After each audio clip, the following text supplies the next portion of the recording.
तो आज के इस वीडियो में 2022 का वायरल प्रश्न को सॉल्व करेंगे बायोलॉजी ने जीव विज्ञान के। जी हाँ बिल्कुल, आप पूरे साल एक साल क्या पढ़े हैं नहीं पढ़े हैं वो कोई मायने नहीं रखता है। अगर आप लास्ट में आकर के भी अपने सिलेबस में पढ़े हुए हैं तो आप कहीं और खोए हुए हैं। जी हाँ बिल्कुल, यानी 2022 का ये क्या है, वायरल प्रश्न है और ये सभी क्वेश्चन काफी इंपॉर्टेंट है, मोस्ट इंपॉर्टेंट है। आपका 2022 में फरवरी में एग्जाम होना है, कुछ ही दिन आपके पास बचे हुए हैं, तो आपका दायित्व तो बनता है कि आप सभी इंपॉर्टेंट क्वेश्चन को देखेंगे, सभी इंपॉर्टेंट क्वेश्चन को टच करेंगे और रिवाइज करेंगे। ठीक है, तो ये सभी क्वेश्चन मोस्ट इंपॉर्टेंट है, बोर्ड एग्जाम में बार बार रिपीट किया गया है, तो इसलिए मैं चाहूंगा कि आप ये सभी क्वेश्चंस को एक बार देख लेंगे। तो चलिए स्टार्ट करते हैं। सबसे फर्स्ट नंबर क्वेश्चन आपका स्क्रीन पर क्वेश्चन पूछा गया है कि निम्नलिखित में कौन संकटग्रस्त स्पीसीज है, अमरबेल या फिर लैंटाना या फिर निपेथिस या फिर इनमें से सभी। तो बिल्कुल इसका जो राइट आंसर हो जाएगा इनमें से सभी, यानी ऑल ऑफ दिस, यानी तीनों की तीनों जो स्पीसीज है वो क्या है, संकटग्रस्त है, संकट में फंसे हुए हैं, मुसीबत में फंसे हुए हैं, टाइम आने पर इसका भी विलुप्त हो जाएगा, ये भी क्या हो जाएगा, विलुप्त हो जाएगा। अब चलिए सेकंड नंबर क्वेश्चन में पूछा गया है कि निम्न में से कौन मोबाइल आनुवांशिक पदार्थ है। मोबाइल आनुवांशिक पदार्थ की बात की जाती है,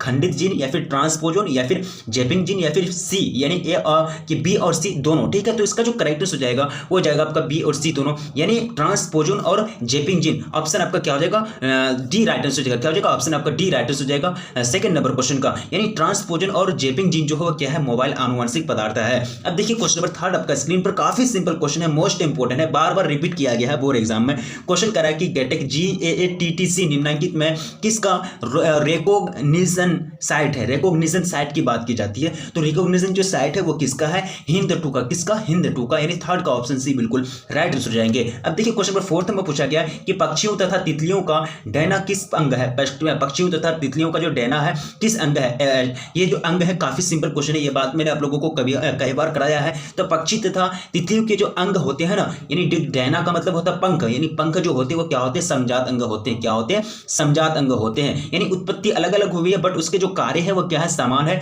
उड़ने का कार्य करते हैं। ऑप्शन सी बिल्कुल करेक्ट हो जाएंगे फोर्थ नंबर क्वेश्चन का। अब देखिए क्वेश्चन नंबर 5 में पूछा गया है कि निम्नलिखित में से कौन जलीय जंगली घास है। कौन निम्नलिखित में से कौन जलीय जंगली घास है, तो आपका जो राइट आंसर हो जाएगा पांचवें नंबर क्वेश्चन का वो हो जाएगा आपका बी और सी दोनों, यानी हाइड्रिला और जलकुंभी दोनों क्या है, जलीय जंगली घास है। ये जलकुंभी को बंगाल का आतंक भी बोला जाता है, टेरर ऑफ बंगाल बोला जाता है। ठीक है, याद रखेंगे, बोर्ड एग्जाम में पूछे जाते हैं अक्सर। अब देखिए क्वेश्चन नंबर 6 में पूछा गया है कि किस जनन परत से, यानी किस जनन परत से रक्त तथा परिवहन तंत्र का उद्भव होता है। एक्टोडर्म से या फिर मेसोडर्म से, एंडोडर्म से, फिर इनमें से कोई नहीं। तो बिल्कुल 6 का जो करेक्ट आंसर हो जाएगा वो हो जाएगा एंडोडर्म, यानी ये एक जनन परत ऐसा परत है जहां से रक्त तथा परिवहन तंत्र का उद्भव होता है। ऑप्शन सी बिल्कुल करेक्ट हो जाएंगे 6 नंबर क्वेश्चन का। अब देखिए क्वेश्चन नंबर कितना आ जाएगा, क्वेश्चन नंबर 7। क्वेश्चन कह रहा है कि मनुष्य में एबीओ रक्त समूह क्या दर्शाता है, यानी जो एबीओ ग्रुप है ब्लड ग्रुप, ये क्या इंडिकेट करता है। तो ये जो इंडिकेट करता है ये किस चीज को इंडिकेट करता है, ये बहुअलिल और सहप्रभाविता को, किसको, बहुअलिल और सहप्रभाविता को ये दर्शाता है। ऑप्शन आपका डी बिल्कुल करेक्ट हो जाएंगे, बी एंड सी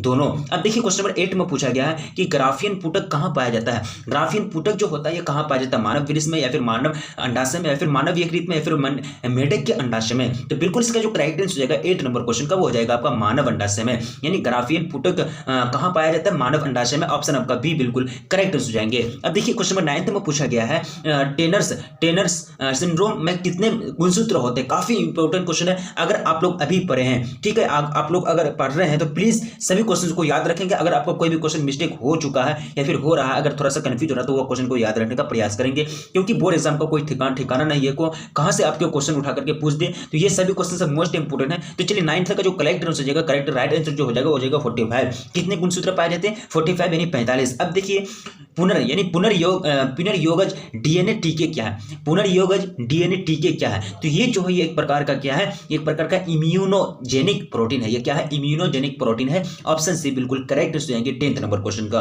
अब देखिए क्वेश्चन नंबर 11 में पूछा गया कि वायु परागण किसमें नहीं होता है। वायु परागण किसमें नहीं होता, घास में, मक्का में या फिर गेहूं में या फिर सैल्विया में। तो इसका जो बिल्कुल करेक्ट हो जाएगा 11th नंबर क्वेश्चन का वो हो जाएगा सैल्विया, यानी इसमें वायु परागण नहीं पाए जाते। घास, मक्का और गेहूं में जो होता है वायु परागण होता है। अब देखिए क्वेश्चन नंबर 12 आपका स्क्रीन पर आपके समक्ष पूछा गया कि एंटीबॉडीज जो हमारे शरीर में है वो क्या है। एंटीबॉडीज जो हमारे शरीर में है वो क्या है, तो इसका जो करेक्ट आंसर रहेगा 12th नंबर क्वेश्चन का वो हो जाएगा आपका ग्लाइकोप्रोटीन। ये क्या है, ग्लाइकोप्रोटीन, यानी ये हमारे शरीर में क्या है, एंटीबॉडीज है। ऑप्शन सी बिल्कुल राइट आंसर जाएंगे 12th नंबर क्वेश्चन का। अब देखिए कुछ ना क्वेश्चन हो जाएगा क्वेश्चन नंबर 13, भ्रूणपोष वाले बीजों को क्या कहा जाता है। भ्रूणपोष वाले जो बीज होते हैं उसको क्या बोले जाते हैं। तो 13 का आपको बिल्कुल करेक्ट आंसर करना है। तो इसको जो कहते हैं एंडोकार्पिक बोलते हैं, इसको क्या बोलते हैं, एंडोकॉर्पिक बोलते हैं, यानी ऑप्शन सी बिल्कुल करेक्ट हो जाएगा 30 नंबर क्वेश्चन का। अब देखिए अब घटक कैसे होते हैं, अब घटक स्वपोषक होते हैं, सॉरी स्वपोषक होते हैं या फिर ऑर्गेनोट्रॉप्स होते हैं या फिर परपोषक होते हैं, फिर इनमें से कोई नहीं। तो अब घटक जो होते हैं वो क्या होते हैं, परपोषक होते हैं। वो क्या होते हैं, परपोषक होते हैं। ऑप्शन सी बिल्कुल करेक्ट आंसर हो जाएंगे। चलिए बहुत को बिल्कुल आप लोग राइट आंसर कमेंट कर रहे हैं, इसी तरह से आप लोग राइट आंसर कमेंट करना। कॉपर्टी किससे बचाव का कार्य करता है, बिल्कुल इसका जो करेक्ट आंसर हो जाएगा 15 का हो जाएगा निषेचन, यानी फर्टिलाइजेशन को ये रोकता है। अब देखिए क्वेश्चन नंबर 16 पूछा गया है कि कौन सा पिरामिड कभी उल्टा नहीं होता, कौन सा पिरामिड जो होता है वो कभी इन्वर्स नहीं होता है। तो जीव भार या फिर उल्टा का या फिर संख्या का या फिर आकार का। तो यहाँ जो पिरामिड हो जाएंगे वो हो जाएंगे आपका ऊर्जा का, ऊर्जा यानी एनर्जी का जो पिरामिड होता है ना वो कभी इन्वर्स नहीं होता है, कभी उल्टा नहीं होता। तो 16 का जो करेक्ट आंसर हो जाएगा वो ऑप्शन बी बिल्कुल करेक्ट आंसर हो जाएगा। अब देखिए क्वेश्चन नंबर 17, नील हरित शैवाल किस खेत के लिए उपयोगी जैव उर्वरक है। नील हरित शैवाल किस खेत के लिए उपयोगी जैव उर्वरक है वो आपको पूछा जा रहा है। तो नील हरित शैवाल जो उपयोगी होते हैं वो किसके लिए होते हैं, काफी सिंपल क्वेश्चन है। इसका जो राइट आंसर हो जाएगा वो हो जाएगा आपका मक्का, यानी मक्का के लिए नील हरित शैवाल जो होता है वो जैव उपयोगी उर्वरक होते हैं। ऑप्शन ए बिल्कुल करेक्ट हो जाएंगे 17 नंबर क्वेश्चन का। अब देखिए क्वेश्चन नंबर 18 में पूछा गया, क्वेश्चन करा कि ओकाजाकी फ्रेगमेंट्स कब बनता है, ये कब निर्माण होता है। तो ओकाजाकी फ्रेगमेंट का जो निर्माण होता है वो किस स्थिति में होता है, ये तभी होता है जब सॉरी तो ये जो होता है ना, ये डीएनए के असंतति द्विगुण में और प्लस क्या हो जाएंगे डीएनए के पश्च जगह में स्ट्रैंड में। हाँ, तो ऑप्शन डी बिल्कुल करेक्ट हो जाएगा, ठीक है, यानी ऑप्शन आपका डी बिल्कुल करेक्ट हो जाएगा 18 नंबर क्वेश्चन का। अब देखिए क्वेश्चन नंबर 19, क्वेश्चन पूछा गया कि गोबर एवं प्लांट में कौन सी जीवाणु प्रयुक्त होता है। तो कौन सी जीवाणु उसमें प्रयुक्त होता है, तो वहां जो जीवाणु रहते हैं वह कौन से रहते हैं, मीथेनोजेंस, यानी मीथेनोजेंस, यानी ऑप्शन आपका डी बिल्कुल करेक्ट हो जाएंगे 19 नंबर क्वेश्चन का। अब 20 नंबर क्वेश्चन आपका स्क्रीन पर काफी इंपॉर्टेंट क्वेश्चन है,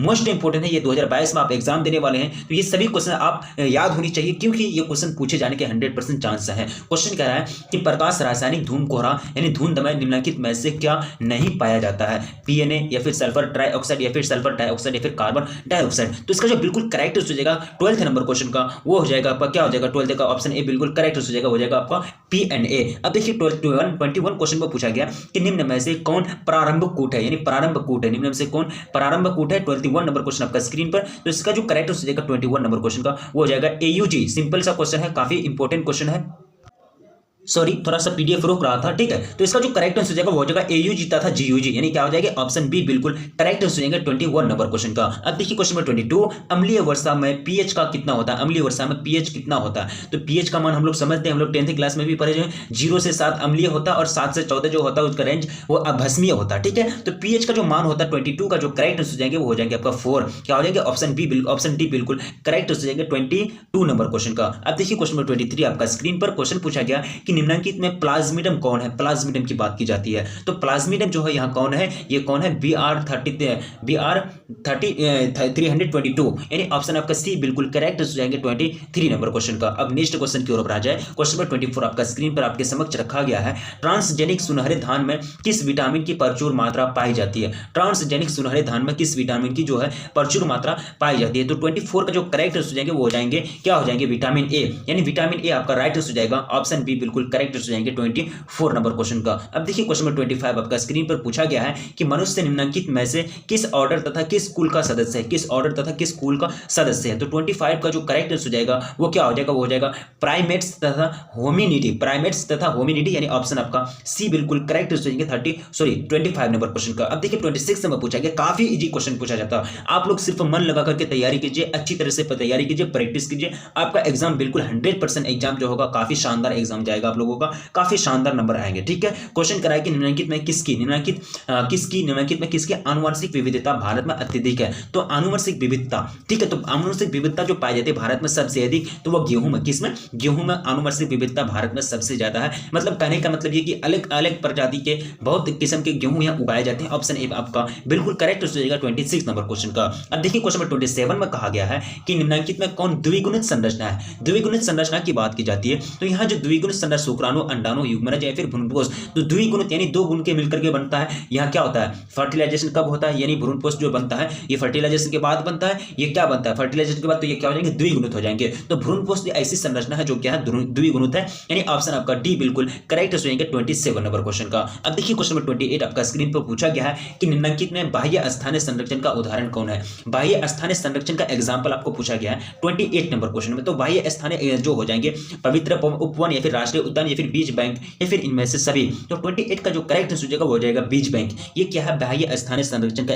एग्जांपल है। ऑप्शन सी बिल्कुल करेक्ट आंसर हो जाएंगे 28 नंबर क्वेश्चन का। अब देखिए 29, टीआई प्लाज्मिडियम निम्नलिखित में से किससे प्राप्त होता है। टीआई प्लाज्मिडियम निम्नलिखित में से किससे प्राप्त होता है, कैसे प्राप्त किया जाता है। तो 29 का जो करेक्ट आंसर हो जाएगा वो हो जाएगा ए और बी दोनों, यानी ए और बी दोनों। ए में आपका दिया है एग्रोबैक्टीरियम राइजोबियम राइजोजिन्स और एग्रोबैक्टीरियम ट्यूमिफेसियंस, ठीक है, यानी ऑप्शन आपका सी बिल्कुल करेक्ट हो जाएंगे 29 नंबर क्वेश्चन का। अब देखिए 30 नंबर क्वेश्चन में पूछा गया, काफी सिंपल क्वेश्चन पूछा गया, जीवाश्म सामान्यतः किस में पाए जाते हैं। जीवाश्म जो होते हैं ये जनरली किस में पाए जाते हैं, तो ये तलछटी यानी तलछटी चट्टानों में कहां पाए जाते हैं, तलछटी चट्टानों में ये जनरली पाए जाते हैं। ऑप्शन आपका सी बिल्कुल करेक्ट हो जाएंगे 30 नंबर क्वेश्चन का। अब देखिए क्वेश्चन नंबर 31 में पूछा गया कि आरएनए के आधार अनुक्रम क्या है, AUC GCCU GA का सही आधार अनुक्रम डीएनए में क्या होगा। तो इसका जो आरएनए में देखिए, आरएनए में आधार अनुक्रम आपको दिया गया, तो आप डीएनए में इसमें निकाल सकते हैं। 31 का आपको करेक्ट आंसर चूज करना, तो डीएनए में जो हो जाएंगे वो क्या हो जाएंगे, UAGCGGACU।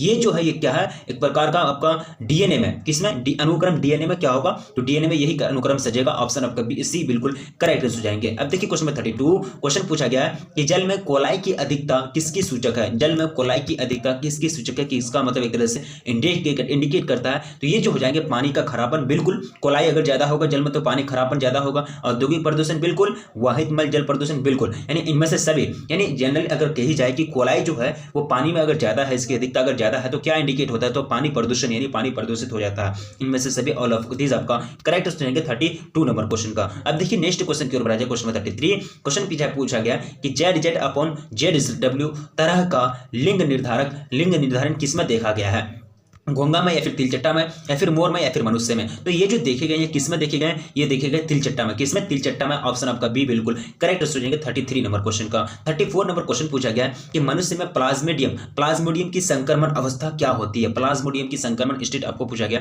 तो उसमें जो होती है स्पोरोजोइट, क्या होती है, स्पोरोजोइट, यानी ऑप्शन ए बिल्कुल करेक्ट हो जाएंगे 34 नंबर क्वेश्चन का।